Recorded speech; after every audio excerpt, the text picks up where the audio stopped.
Noi khát lệ, khát rõ. khát rồi đó. Nupi di noi khát lệ thì pakat pa niya na. Pakat AIA, Tinku, Chetan Diary, aduga. 60 second gi manung da ba Manipur gi YouTuber singi maming kya hai ngam geng je. 1 2 3.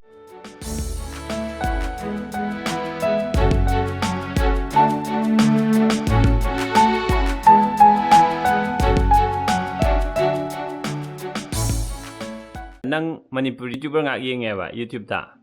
Okay, ya donu bani makta ne ba aina hangdo je. Aina start 1 2 3 start ek hai ba answer je khumbo hok to ne ba. Ado question ji de hangage nakhwe ni na 60 second gi manung da ba Manipur gi YouTuber singi maming kya hai ngam geng je. 1 2 3. Manipuri pretty exo. Hong na ayo ta dre. Ay Manipuri pretty exo. Naruli. Chatte. Boring boy. Daya Sharma. Alai man hai ba hai ga no ba. Daya Sharma. I am. Kainong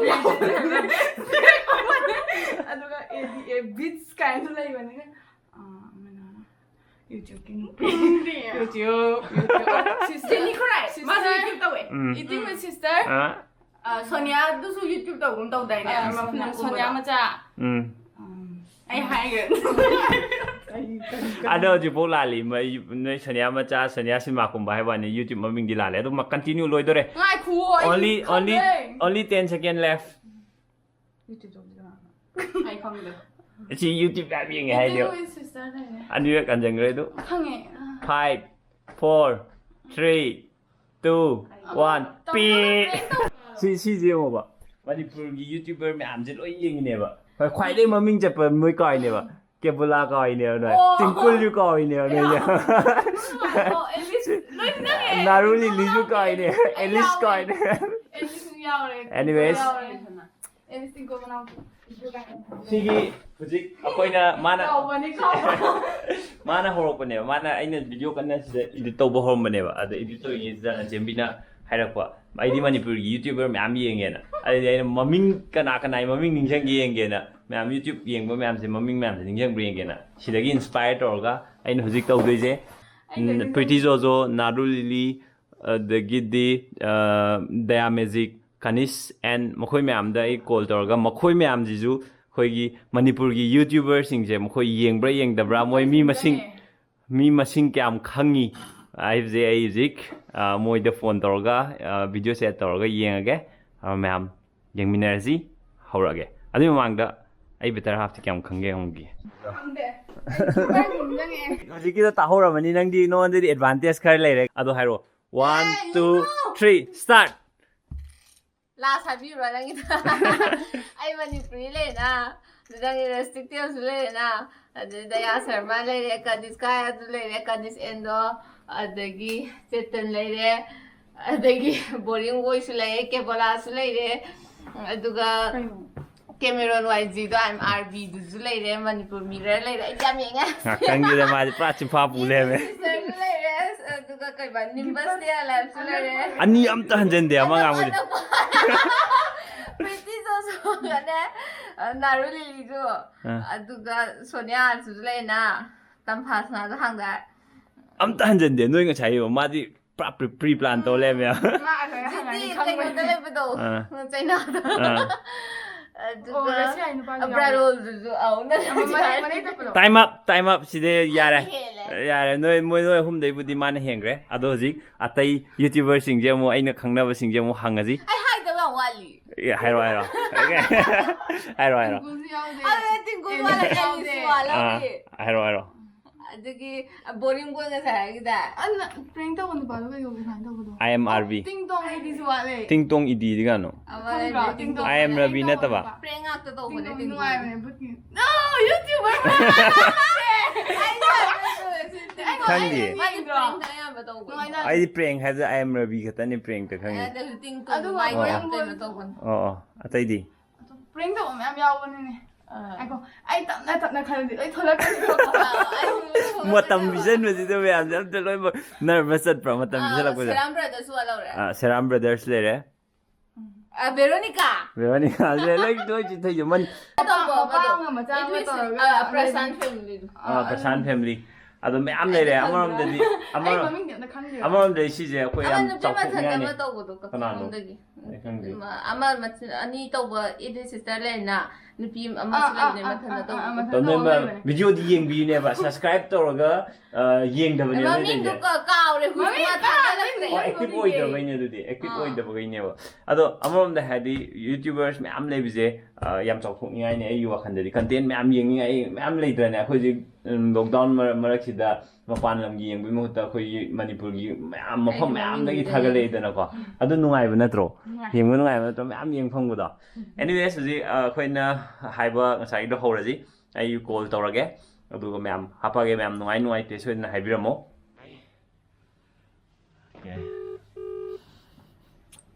ꯌꯥꯝ ꯀꯤꯍꯟꯁꯦ ꯌꯥꯝ ꯂꯨꯕ ꯃꯥꯜꯍꯟꯁꯦ ꯏꯔꯥꯏ ꯂꯥꯏꯕꯅꯤꯗ ꯑꯗ ꯌꯥꯝ ꯂꯨꯕ ꯃꯥꯜꯂꯦ ꯀꯣꯏꯁꯟ ꯌꯥꯝ ꯂꯨꯕ ꯃꯥꯜꯍꯟꯁꯦ ꯄꯥꯏꯔꯛꯇ꯭ꯔꯦꯅꯦ ꯅꯪꯒꯤꯗꯤ ꯀꯌꯥ ꯁꯨꯒꯦ ꯑꯩꯅ ꯏꯕꯗ 12 ꯈꯪꯉꯦ ꯑꯗꯨꯗꯤ ꯍꯥꯏ ꯄ꯭ꯔꯤꯇꯤ ꯅꯨꯡꯉꯥꯏꯔꯤꯕꯣ ꯂꯣꯛꯗꯥꯎꯟꯁꯦ ꯅꯨꯡꯉꯥꯏꯔꯤꯕꯣ ꯅꯨꯡꯉꯥꯏꯔꯤ ꯑꯗꯣ ꯒꯦꯝ ꯑꯃ ꯇꯧꯁꯦꯕꯀꯣ ꯅꯣꯏꯈꯠꯂꯦ ꯅꯣꯏꯈꯠꯇ꯭ꯔꯣ ꯅꯣꯏꯈꯠꯄ꯭ꯔꯣ ꯈꯠꯇꯦꯗ ꯅꯨꯄꯤꯗꯤ ꯅꯣꯏꯈꯠꯂꯦ ꯍꯥꯏꯗꯤ ꯄꯥꯈꯠꯄꯅꯦꯅ ꯄꯥꯈꯠꯇꯦ ꯑꯗꯣ ꯀꯣꯏꯁꯟꯁꯦ ꯍꯪꯉꯒꯦ ꯒꯦꯝꯁꯦ ꯍꯧꯔꯁꯦ ꯑꯥ ꯀꯩꯅꯣꯁꯦ keno let's see how many YouTube channels ko Manipuri YouTube channel you know neba question je do sije 60 second gi manung da haigadawne ba ko nang ngaktang khanbei matam ꯑꯩꯅ ꯈꯪꯕ ꯃꯈꯩ nate Manipur gi ne nang na khangba makai ꯃꯅꯤꯄꯨꯔꯤꯒꯤ YouTube channel ꯑꯩꯅ ꯈꯪꯕ ꯃꯈꯩ ꯅꯠꯇ꯭ꯔꯥ okay adu do sida timer lere ba ko khan ngaktang khanbei matam pirabani 1 2 3 hairo yare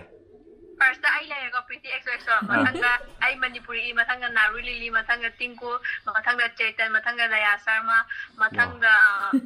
Eat with Sisters, and then Matanga GD Blogs, Matanga Cameron YG, and lady kind of a lady Manipur Universe, a lady Ting Tong ED, a lady 25 26 second kitang pakaran dyan yan mayang pang kitang pakaran dyan 카우레 칸나디 까우 토기 하바 아데디 카이노 pakaran dyan 아데디 Prasan and family 아데디 마치블라 언니 컬라이브도 아마나 자 바바니 나우렘 아데디 아마나 카이네 칸나지 양 칸네 민도 카이노 아이 마치로 그냥 거예요 마담 로이그라보 loidore 6 second left 아데디 카이노 up time up nang di tiam khang nghe ba nang tiam khang ai di itho thamam ne ba ko hana pre plan itho thami ne ba aingon de hen gi to yo kayano ai na khang ba 23 khang nghe ba 23 I will ka ta ai ni mga tru ka ado ni yam nang di am khang nghe ba tai ai ju phana ma gi ni ai di ma je ne te ma je yam khang ngen khali ne ma ju bedek bedek haidare ba ai di ka pakhat ba tension na mga loy na ningja ko no khangni ge na khang adu ne khang di am khang bu ne ado anyways Manipur gi ne ha ha gare makeup to photo ko sulai ko ama kai Maggie ai pom hai ba adu makeup ki do Maggie adu mo active oidro Maggie active yang kan thagalak tre kau thok ko adu ne toina thagalak tre ha okay lore adu lore yam nuai kana aina call da sat long pairak bu yam nuai pairak ta museum yawe ado mathang question anobo muk la kan da ai call torage ngasi gi di bye bye aduga ma'am Pretty Jojo gi channel subscribe to dribsing subscribe to view bye bye YouTube view thame ko okay call tore hi Naruli hi Dapates nungai bo lockdown ji nungai bro ha lockdown ji nungai bra ba as nungai ta se amamda di nungai te ko adu haidi environmental pollution yam hanthabe gi khalwa di nungai sum akhoi gi game je game je keno ne ba ko lak ngai ba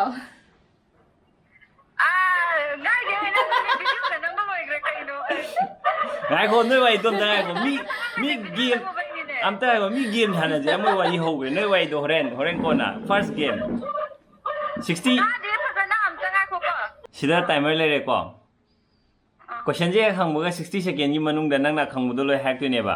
ꯀꯣꯏꯁꯟꯁꯦ ꯍꯪꯉꯒꯦꯀꯣ ꯇꯥꯔꯦꯀꯣ ꯅꯪꯅ ꯈꯪꯕ ꯃꯅꯤꯄꯨꯔꯒꯤ ꯌꯨꯇ꯭ꯌꯨꯕꯔꯁꯤꯡꯒꯤ ꯃꯃꯤꯡ ꯍꯥꯏꯔꯣ time starts ꯑꯩ Manipuri ꯅꯥꯔꯨꯂꯤ EXO AIA Tingkul Chetan dairy ꯑꯗꯨꯒ ꯍꯥꯏꯗꯔꯛꯑꯦ ꯗꯌꯥ magic ꯃꯃꯤꯡ ꯍꯥꯏꯔꯁꯦ ꯃꯃꯤꯡ ꯍꯥꯏꯔꯁꯦ ꯑꯗꯨꯒ ꯈꯜꯂꯨ ꯂꯣꯏꯔ ꯃꯥꯜꯂꯦ ꯁꯝꯖ ꯁꯥꯕꯝꯒ ꯍꯥ ꯁꯣꯅꯤꯌꯥ ꯁꯝꯖ ꯁꯥꯕꯝꯗꯣ ꯑꯃ ꯀꯩꯅꯣ ꯐꯤल्मꯒ ꯀꯨꯝꯕ ꯁꯣꯅꯤꯌꯥ ꯑꯥꯔꯠꯁ ꯃꯇꯝ ꯌꯥꯝ ꯂꯩꯔꯤꯌꯦ ꯈꯟꯒꯣꯕ ꯕ꯭ꯔꯂꯣ ꯂꯩꯔꯦ तो así pero yo le causó video 44 seconds ꯇꯤꯡꯀꯨꯜꯒꯤ ꯃꯅꯥꯎꯅꯨꯄꯤꯗꯣ ꯑꯗꯨꯁꯨ ꯃꯔꯛꯇ ꯌꯦꯡꯉꯤ ꯑꯗꯨꯝ ꯈꯪꯉꯦ ꯃꯥꯁꯨ ꯑꯗꯨꯒ ꯑꯗꯨ ꯃꯉꯥꯏ that's it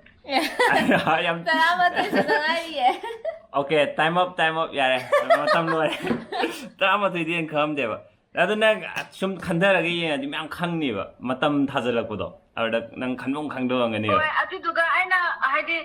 ꯚꯤꯗꯤꯑꯣ ꯑꯃ ꯀꯩꯅꯣ ꯄ꯭ꯔꯦꯡ ꯇꯧꯕꯒꯤ ꯒhost ꯁꯥꯔꯒ ꯄ꯭ꯔꯦꯡ ꯇꯧꯕꯗꯣ ꯑꯗꯨꯁꯨ ꯌꯦꯡꯉꯦꯕꯀꯣ ꯑꯗꯨ ꯃꯃꯤꯡ ꯑꯣꯏꯅ ꯐꯖꯅ ꯈꯪꯖꯤꯜꯂꯒ ꯌꯦꯡꯉꯨꯗꯕ ꯍꯥꯏꯇꯥꯔꯦ ꯑꯩꯅ ꯑꯗꯨꯗꯨꯅꯅꯤ okay anyways ꯃꯃꯤꯡꯗꯣ ꯈꯪꯗꯕꯗꯨꯗ ꯑꯩꯅ okay thank you so much ꯑꯗꯣ ꯁꯨꯃꯥꯏꯅ ꯀꯣꯜ ꯇꯧꯔꯀꯥꯟꯗ ꯁꯠ ꯂꯥꯎ ꯄꯥꯏꯈꯠꯄꯤꯔꯛꯄꯁꯦ ꯌꯥꯝ ꯅꯨꯡꯉꯥꯏꯀꯣ thank you so much bye bye ado naruliliगी channel da subscribe tawdriba mayam subscribe tawshanbiyo mai zoom bangi adaidi makeup ki mayam thagatpane mayam yengbiyo adaidi bye bye bye manipur gi magic yam haiba daya sharma adudane zik call pairak pa ngai ji paire zik daya sharma call pare hi bro hi da ubro fazna uye ma fazan ui ado question je hanga ge yarbo tabak sabam hobba kaino ngasi second saturday natro second saturday thabak chabro dum chalida pedi dum malai okay kano tai do foot bridge ka kai saba do kra adugi dum lift ka kai hapagi tawbodo adu khoina tawbane okay yam phai lip hapude yam phai ju khalamine ba imai ben myam di foot bridge to ka ba wani dana kamain tawdu jano khalamine ba lip hap to ba adu hapado ne loina okay nice ado keno ne question je horage minute amagi manung da nang khumdune ba ko mani rapid fire de question am khatani hangdu je khumba da nang na thuna khumjara kadawe wane minute am khatang oibni na ko ado question je manipur da laiba youtube masing tv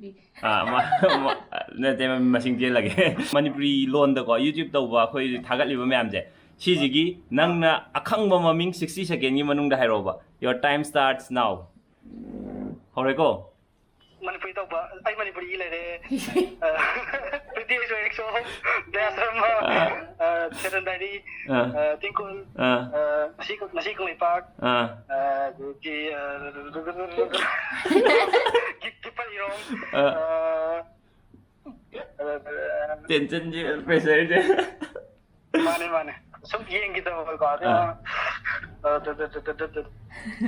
tolak tawan mating yang pani mai mai ma me lo gi tare barrel ai kai do hoi ke lip kanis Kanis. kanis en degi nali adegi Kya bola? ima ke bola koi re yeng do ba time's up yaad re nang na last time ita mana ma api thank you ngasai gi matam je sak laung thamjala kan di pra pressure am lakra yeng ba ko yeng ba di lo yeng ni ne ba ꯁꯤꯡꯗꯨ ꯈꯛꯇꯅꯦ ꯀꯣꯛꯇ ꯂꯩ ꯑꯇꯩꯗꯤ ꯅꯤꯡꯁꯤꯡꯕ ꯑꯝꯇ ꯊꯣꯛꯇ꯭ꯔꯦ turn ꯆꯠꯈ꯭ꯔꯦ ꯃꯊꯪ okay okay ꯑꯗꯣ ꯌꯥꯝ ꯅꯨꯡꯉꯥꯏ ꯉꯥꯛꯇꯪꯗ ꯑꯍꯥꯟꯕꯒꯤ ꯍꯧꯔꯛꯄꯗꯨꯗꯤ ꯖꯔ ꯖꯔ ꯇꯧꯔꯛꯄꯗꯣ ꯑꯗꯨꯗꯗꯤ ꯇꯞꯅ ꯊꯣꯛꯑꯝꯃꯦꯕ ꯁꯨꯝ ꯑꯗꯩꯗꯤ ꯉꯥꯛꯇꯪ ꯂꯩꯔ ꯇꯔꯟ ꯆꯠꯈꯠꯂꯛꯄ ꯑꯗꯣ ꯑꯩ ꯉꯔꯥꯡꯒꯤ ꯅꯪꯒꯤ ꯃꯦꯖꯤꯛꯇꯣ ꯅꯪ ꯑꯩꯉꯣꯟꯗ ꯅꯪ ꯂꯥꯏꯚ ꯇꯧꯕꯗ ꯇꯧꯕꯗꯣ ꯑꯗꯣꯝꯗꯤ ꯐꯪꯉꯛꯑꯦ ꯑꯩ ꯑꯃ ꯅꯣꯏ ꯑꯇꯩꯃꯗꯣ ꯍꯥꯏꯔꯝꯃꯤꯅꯦꯕ ꯀꯃꯥꯏꯅ ꯇꯧꯔꯤꯖꯥꯠꯅꯣ ꯍꯥꯏꯅ ꯅꯣꯡꯃ ꯑꯃꯨꯛ ꯇꯧꯁꯦ ꯃꯦꯖꯤꯛ ꯇꯧꯁꯦ ꯁꯨꯃꯥꯏꯅ ꯚꯤꯗꯤꯑꯣ ꯎꯅꯔꯒꯗꯤ ꯇꯧ ꯌꯥꯗ꯭ꯔꯕꯅꯤꯅ ꯚꯤꯗꯤꯑꯣꯗ ꯃꯦꯖꯤꯛ ꯇꯧꯁꯦ ꯅꯣꯡꯃ ꯍꯌꯦꯡ ꯇꯧꯁꯦ ꯑꯩ ꯍꯌꯦꯡ ꯀꯣꯜ ꯇꯧꯔꯛꯀꯦ ꯑꯣꯀꯦ ꯌꯥꯏ ꯌꯥꯏ ꯑꯩ ꯍꯧꯖꯤꯛ ꯁꯥꯏꯠ ꯑꯃꯗ ꯑꯃꯨꯛ ꯆꯠꯇꯧꯔꯦꯕ ꯑꯗꯨꯗꯤ ꯑꯣꯀꯦ ꯐꯖꯅ ꯆꯠꯂꯣ ꯃꯥꯛꯁ ꯀꯩꯀꯥ ꯎꯞꯄꯒꯀꯣ stay safe okay bye thank you bye ꯗꯌꯥ ꯁꯔꯃꯒꯤꯁꯨ ꯃꯌꯥꯝ ꯁꯕꯁꯀ꯭ꯔꯥꯏꯕ ꯇꯧꯗ꯭ꯔꯤꯕꯁꯤꯡ ꯁꯕꯁꯀ꯭ꯔꯥꯏꯕ ꯇꯧꯕꯤꯌꯣ ꯑꯗꯨꯏꯗꯤ ꯕꯥꯏ ꯀꯅꯤꯁ ꯑꯩꯈꯣꯏꯒꯤ ꯐꯤꯠꯅꯦꯁꯀꯤ ꯚꯤꯗꯤꯑꯣ ꯊꯥꯒꯠꯄꯗꯣ ꯀꯅꯤꯁꯇ ꯇꯧꯔꯁꯤ ꯍꯥꯏ ꯀꯅꯤꯁ ꯍꯥꯏ ꯅꯨꯡꯉꯥꯏꯕ꯭ꯔꯣ ꯑꯩ ꯀꯅꯤꯁ ꯎꯕ꯭ꯔꯣ ꯃꯥ ꯃꯅꯤꯄꯨꯔ ꯂꯩꯕ꯭ꯔꯣ ꯕꯦꯡꯒ꯭ꯂꯣꯔ ꯂꯩꯕ꯭ꯔꯣ ꯃꯅꯤꯄꯨꯔ ꯊꯣꯛꯂꯛꯑꯗꯥꯏꯅꯦ ꯅꯦꯠ ꯈꯤꯇꯪ ꯅꯨꯡꯉꯥꯏꯇꯕ ꯃꯥꯜꯂꯦ ꯃꯥꯏꯁꯦ ꯅꯨꯡꯉꯥꯏꯇꯦ ꯅꯦꯠꯁꯦ ꯈꯤꯇꯪ ꯄ꯭ꯔꯣꯕ꯭ꯂꯦꯝ ꯂꯩꯔꯦ ꯑꯣꯀꯦ ꯑꯗꯨꯗꯤ ꯀꯣꯏꯁꯟ ꯊꯨꯅ ꯍꯪꯉꯒꯦ ꯃꯅꯤꯄꯨꯔꯗꯀꯣ ꯑꯩꯈꯣꯏ ꯃꯅꯤꯄꯨꯔꯤ ꯂꯣꯟꯗ ꯌꯨꯇ꯭ꯌꯨꯕ ꯇꯧꯕꯁꯤꯡꯁꯦ ꯁꯤꯁꯤꯒꯤ ꯃꯃꯤꯡ ꯅꯪꯅ ꯈꯪꯕ ꯃꯃꯤꯡꯁꯤꯡ ꯃꯅꯤꯄꯨꯔꯤ ꯌꯨꯇ꯭ꯌꯨꯕꯔ ꯑꯣꯏꯒꯗꯕꯀꯣ 60 ꯁꯦꯀꯦꯟꯒꯤ ꯃꯅꯨꯡꯗ ꯅꯪ ꯑꯈꯪꯕꯒꯩ ꯍꯥꯏꯔꯛꯑꯣꯕ your time starts now ꯀꯩꯕꯨꯅꯣ bro ꯑꯩ ꯒ꯭ꯌꯥꯟ ꯇꯥꯗꯦ ꯀꯣꯏꯁꯟꯁꯦ ꯀꯩ ꯍꯥꯏꯅꯣ ꯑꯩꯈꯣꯏꯒꯤ ꯃꯅꯤꯄꯨꯔꯤ ꯌꯨꯇ꯭ꯌꯨꯕꯔ ꯃꯌꯥꯝꯁꯦ ꯌꯨꯇ꯭ꯌꯨꯕꯔ ꯃꯌꯥꯝ ꯂꯩꯗꯅ ꯃꯅꯤꯄꯨꯔꯗ ꯅꯪꯅ ꯑꯈꯪꯕ ꯃꯃꯤꯡꯁꯤꯡ ꯆꯦꯅꯦꯜ ꯃꯃꯤꯡ ꯑꯣꯏꯔꯁꯨ ꯌꯥꯏ ꯃꯤ ꯃꯃꯤꯡ ꯑꯣꯏꯔꯁꯨ ꯌꯥꯏꯕꯀꯣ ꯑꯗꯣ ꯅꯪ ꯁꯤ 60 ꯁꯦꯀꯦꯟ ꯃꯅꯨꯡꯗ ꯀꯌꯥ ꯍꯥꯏ ꯉꯝꯒꯦ ꯌꯦꯡꯁꯦꯕ 1 2 3 ꯍꯣꯏ ꯌꯥꯏ ꯑꯩ ꯃꯅꯤꯄꯨꯔꯤ ꯗꯌꯥꯁ ꯁꯔꯃ ꯇꯤꯡꯀꯨꯜ ꯆꯦꯇꯟ ꯗꯥꯏ ꯚꯦꯔꯣꯅꯤꯀꯥ ꯑꯗꯒꯤ ꯀꯔꯤ ꯕꯣꯔꯤꯡ ꯕꯣꯏꯁꯨ ꯀꯅꯥꯝ ꯍꯥꯏꯔꯛꯇꯦ ꯃꯅꯤꯄꯨꯔ ꯃꯤꯔꯔ ꯌꯦꯁ ꯑꯗꯒꯤ ꯅꯥꯔꯨ ꯂꯤꯂꯤ ꯄ꯭ꯔꯤꯇꯤ ꯑꯦꯛꯁꯣ ꯑꯦꯛꯁꯣ ꯀꯅꯥ ꯂꯩ ꯑꯗꯒꯤ ꯀꯅꯥꯅ ꯌꯥꯝ ꯂꯩꯕꯅꯤꯅꯦ ꯑꯩ ꯀꯣꯛ ꯉꯥꯎꯔꯦ ꯃꯄꯥꯟ ꯂꯝꯗ ꯂꯩꯕꯉꯩꯁꯨ ꯆꯩꯅꯥꯒꯤ ꯀꯅꯥ ꯂꯩꯈ꯭ꯔꯒꯦ ꯀꯩꯅꯣ ꯖꯤꯔꯤ ꯑꯗꯒꯤ ꯀꯔꯤ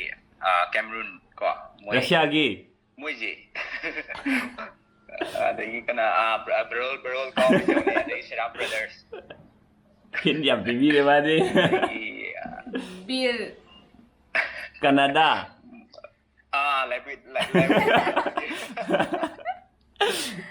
ꯁ꯭ꯂꯣ ꯆꯠꯂꯦ ꯇꯥꯏꯝ ꯑꯞ ꯃꯊꯪꯗ ꯑꯃꯨꯛꯀ ꯀꯣꯜ ꯇꯧꯔꯒ ꯐꯤꯠꯅꯦꯁꯀꯤ ꯃꯇꯥꯡꯗ ꯑꯃꯨꯛ ꯋꯥꯔꯤ ꯁꯥꯟꯅꯁꯦ ꯃꯌꯥꯝ ꯀꯅꯤꯁꯀꯥꯒꯤ ꯆꯦꯅꯦꯜ ꯁꯕꯁꯀ꯭ꯔꯥꯏꯕ ꯇꯧꯗ꯭ꯔꯤꯕꯁꯤꯡ ꯂꯤꯡ ꯍꯥꯞꯆꯔꯝꯒꯦ ꯁꯕꯁꯀ꯭ꯔꯥꯏꯕ ꯇꯧꯕꯤꯌꯣ ꯉꯁꯤꯒꯤꯗꯤ ꯕꯥꯏ ꯀꯅꯤꯁꯀꯥ ꯕꯥꯏ ꯑꯩꯈꯣꯏ ꯕ꯭ꯔꯣꯒꯤꯁꯨ ꯁꯕꯁꯀ꯭ꯔꯥꯏꯕ ꯊꯦꯡꯛ ꯌꯨ ꯅꯨꯡꯉꯥꯏꯇꯦ ꯁꯣꯏꯗꯅ ꯍꯥꯏꯕꯤꯔꯝꯃꯣ ꯕꯥꯏ